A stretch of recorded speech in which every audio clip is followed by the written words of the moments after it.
সব বস্তায় করে মাছ এসছে। আর এইভাবে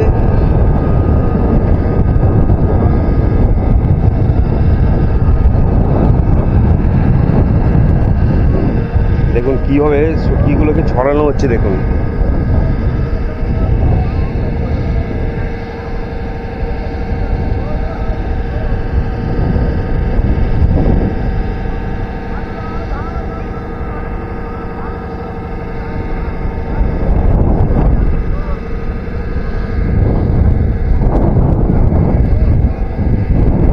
তো আমার চারদিকে এরকমটা দেখুন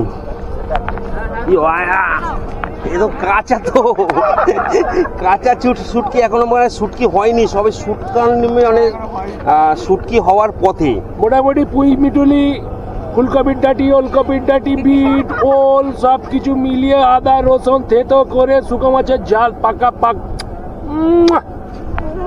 পুরো পোল্লার একদম পুরো রেসিপি দিয়ে দিল আপনাদের।